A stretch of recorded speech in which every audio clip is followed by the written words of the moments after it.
Olá, hoje o vídeo vai ser sobre sangramento no início da gestação, tá?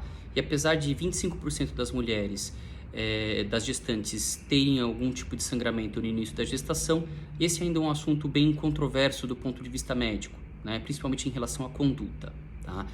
Vamos começar um pouquinho diferenciando o que é que a gente está querendo conversar hoje, tá?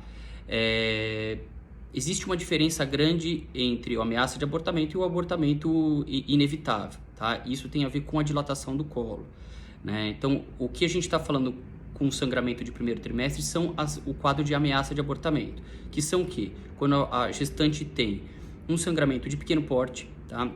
Normalmente até 12, 14 semanas, e que não vai ter uma dilatação do colo uterino. Por quê? Porque quando você tem uma dilatação do colo uterino, aí sim a gente passa a falar num abortamento inevitável, porque a gente não tem nenhum tipo de tratamento que vai conseguir fazer o colo fechar, tá? Então aí a ideia já é um pouquinho diferente. Hoje o que a gente quer discutir é os sangramentos de primeiro trimestre que possam ser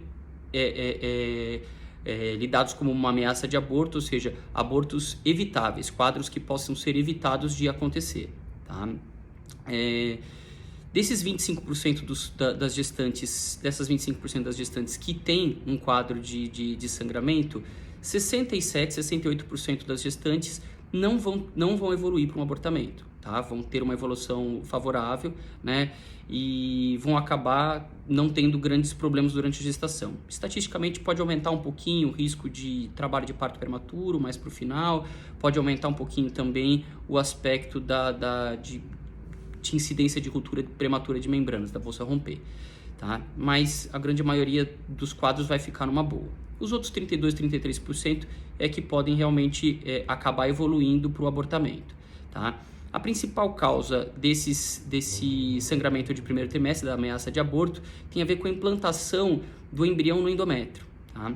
Existem outras causas, tá?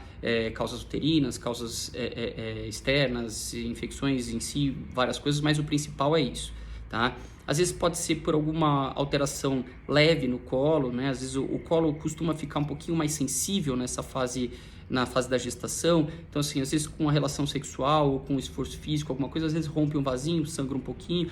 Pode ter um pólipo no endocervical, às vezes na saidinha do colo, que também pode ficar sangrando, né? E isso, às vezes, preocupa no início da gestação, mas, logicamente, é bem menos preocupante do que o que a gente está discutindo aqui, tá? O que a gente tem de conduta do ponto de vista dessa ameaça de aborto? O consenso principal hoje está relacionado ao repouso, né? É um repouso relativo, não precisa fazer um repouso absoluto, daquele de você ficar deitada o tempo todo sem poder fazer nada, tá? Mas é sempre indicado um repouso. Evitar a atividade sexual, né? Evitar o esforço físico também, logicamente, por isso o repouso.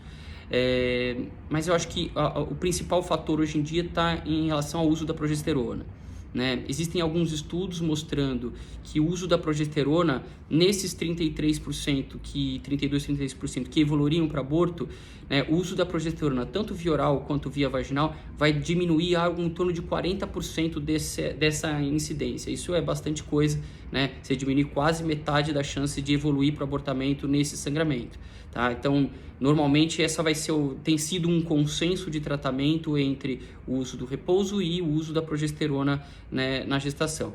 Por quanto tempo vai usar esse aspecto? Normalmente vai depender de quanto tempo que está o sangramento e vai depender de como que está a avaliação ultrassonográfica, né? Então, lógico que a gente tem que ter um acompanhamento junto com o ultrassom em relação a esse aspecto, para a gente poder estar definindo esse aspecto do tempo de tratamento, tá? Lembrar também da gente não confundir outros tipos de sangramento, tá? Por quê?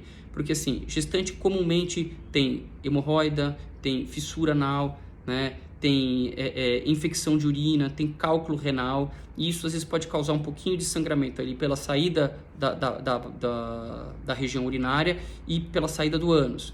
Como a região anatômica são todas regiões muito próximas, isso às vezes vai confundir um pouco o sangramento, mas esses outros sangramentos não vão repercutir em nada em relação à gestação, tá? É o sangramento via vaginal que é o importante, e assim, esse realmente precisa de um acompanhamento, precisa de uma avaliação do obstetra, tá? Para poder estar sabendo, além do que fazer, de acompanhar esse aspecto, por quanto tempo vai ser feito isso, tá? Acho que basicamente era isso, né? Tentar desmistificar um pouquinho esse aspecto que todo sangramento é porque está abortando, não é assim. Você vê que a grande maioria, quase 68% das mulheres que têm um sangramento no primeiro trimestre não vão evoluir para um abortamento, né? Então já para deixar um pouco mais calmo, mas isso não quer dizer que não tenha que ter o acompanhamento, né? Então teve um sangramento, né? Procura o seu obstetra. Se você não tiver acesso, procure um hospital, um pronto-socorro para poder estar fazendo ultrassom, para poder estar sendo avaliada, examinada e estar fazendo o tratamento correto, né? Inicialmente nesse aspecto, né? Espero ter ajudado aqui. Se vocês tiverem mais alguma colocação, mais alguma dúvida, eu estou à disposição. Coloque aqui nos comentários, né? E a gente vai se falando aí nos próximos vídeos, tá?